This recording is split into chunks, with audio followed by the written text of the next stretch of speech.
Hey there, Leo. It's me here, Krystal Clear. Welcome to your June 2024 reading. I'm happy to deliver Spirit's insight. We'll start by pulling two cards for the energy coming into the month and leaving the month. We'll pull a few cards, one for each week of this month, and then some Spirit's advice. So, coming into the month, Leo, take charge of the situation. And leaving the month, work your magic. Okay, Leo, looks like you've got some work to do this month. Take charge of this situation. We'll definitely pull some tarot cards to see what this situation looks like more, although this is a general reading. Apply it where it resonates in your life. Taking charge of the situation is moving into that action place. I feel like that June is a month where there's a big shift that happens within your personal experience. When I see work with your magic, it's like bringing all things together for your good. The home, the relationship, the energy work, the mental wellness, the physical practices and routine and the cycles. Look to those areas to see where do you need to take charge of the situation. The beginning of June, especially as we are still in the Gemini season, brings a lot of mental clarity. So where you feel like maybe, right, because Moses, and where you might feel that, how do I get from here to there? Like, I don't know exactly how to make this work, how to bring it all together. Taking that step, finding that clarity. When you find what that clarity is, using it. What needs to be done? Where do you need to step out of your comfort zone and take charge of the situation? That is how you work your magic. And as we leave the month of June, I feel as if you have a good understanding of this. I'm not sure if the work your magic actually happens in June or if it's that clarity. And the four cards that we pull, one for each month, will give us a better insight on that. But with Work Your Magic, we can at least say that by the end of the month, you do have that clarity as to where might there be some disconnect between here and there, and what does the work look like so that you can work your magic. When we are talking about working your magic in Saint Germain, we're talking about energy. So Leo, of course, you've got a lot of fire there. You've got a lot of energy, and how you use that determines the outcome of situations. A lot of the times you are very powerful beyond your understanding and belief. Sometimes you've got so much love to give, you've got so much feeling and emotion, and sometimes that can get a little bit out of reach, out of your hand. So take charge of the situation. Grab your staff, ground yourself. The staff is just a declaration of like, I'm grounded and I'm moving forward. So take this month to work on what you need to ground your energy. You'll be able to see, is the work that I'm working for my magic, is it physical, is it mental, or is it energetic? And then that clarity is the work that you will do. So we'll pull 4 cards, one for each week this month. So we've got the Knight of Pentacles for the first week. We've got the 10 of Pentacles the second week. The High Priestess for the third week. Wow. And the 8 of Pentacles, finally. Working your magic is probably more of a physical thing, but in order for you to know what you physically need to do, you have to get out of that emotional place. You have to use those emotions to guide, right? So emotions is energy in motion. And when we can hold it and harness it, and we hold our fire and we harness our fire, it can provide the light that we need to see a situation more clearly. I feel like the work that is done in the first 2 weeks of the month shifts, and then the real work begins at the end of the month, which would make sense. Like, you're taking charge with the Knight of Cups. Let's get into it. That first week taking charge, the Knight of Cups is all about effort. And it does feel like effort more so since it's the Pentacles. This is relating mostly to work. It's relating mostly to work-life balance, family, living situation, movement. Okay, maybe you're moving, there's movement happening, because both of these cards are like, there's a lot of family, and it's the Pentacles, so we know that this is all about the work that we do to better ourselves, to make progress.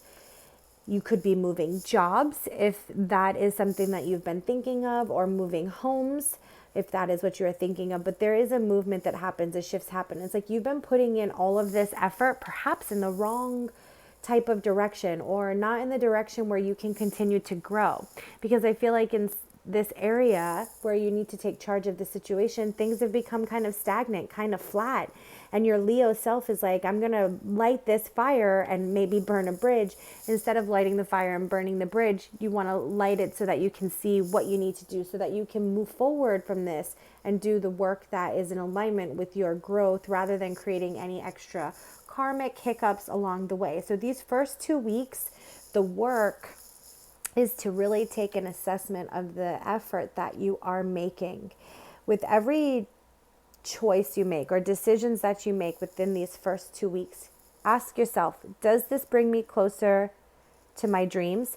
Is this in alignment with my integrity? And if you answer no to either of those questions, with the third card, the High Priestess, and bringing us into the third week, your intuition is really asking for you to listen, listen to that side of you, listen to your soul a bit more. Try to bring those fiery elements that you have to a place of nurturing and clarity, so you can really hear the truth of your soul, hear the truth of your intuition.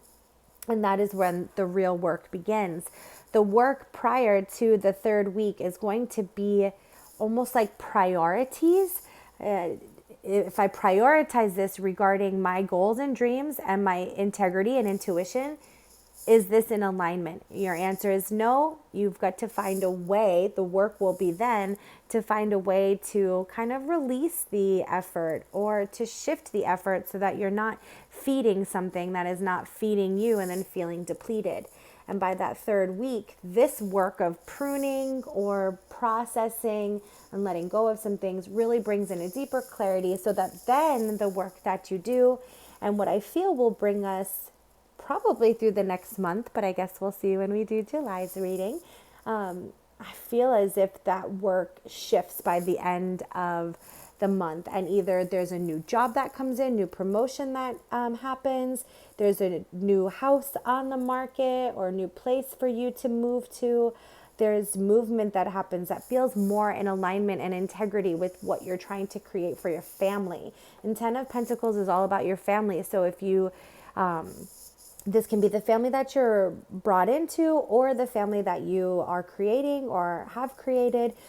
Thinking about your family, making sure that it's in alignment with what your vision is for that, is also very important.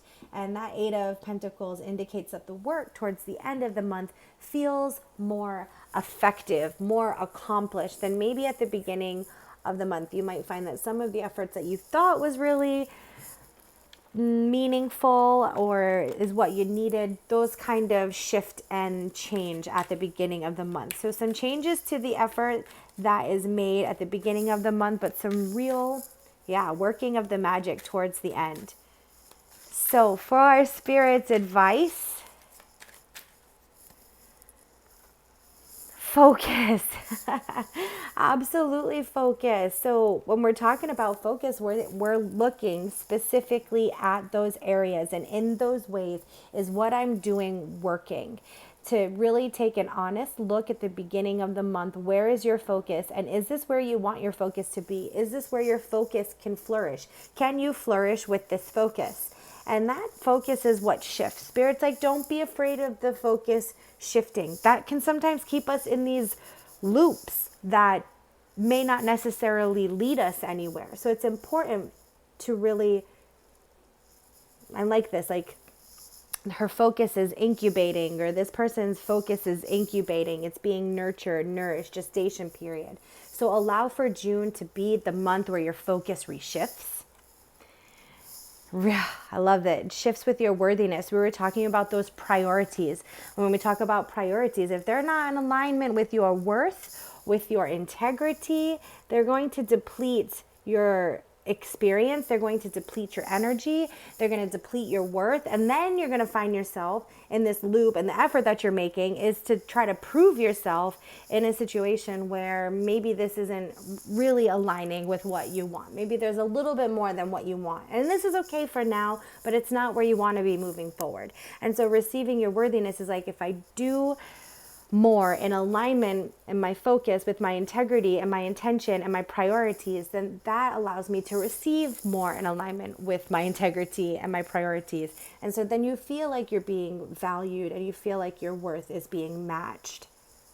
And that allows for you to get vulnerable with Submerge. So I do feel by the end of the month, when you're realizing, wow, I put some effort in places where maybe it was a bit of a distraction, or maybe it's what I needed at the moment, and I find that I need a little bit more. It can make you feel maybe a bit vulnerable, to have this shift in focus, to be like, I really do want to receive what I'm worth, and that you start to just open up to that vulnerability a bit more with Submerge. It's like, allow yourself to embrace this new focus, this new place of vulnerability, and this new place of worth. That is where the magic happens. Also submerge in water. Water is a conduit for magic. It's a conduit for energy. So I really do feel like there's a lot of good energy work that can help in the space in between as you process this shift of focus and this shift of worth. So that is what Spirit has for you this month, Leo. I hope this has been helpful, and I'm wishing you all the best blessings and love always. Take care.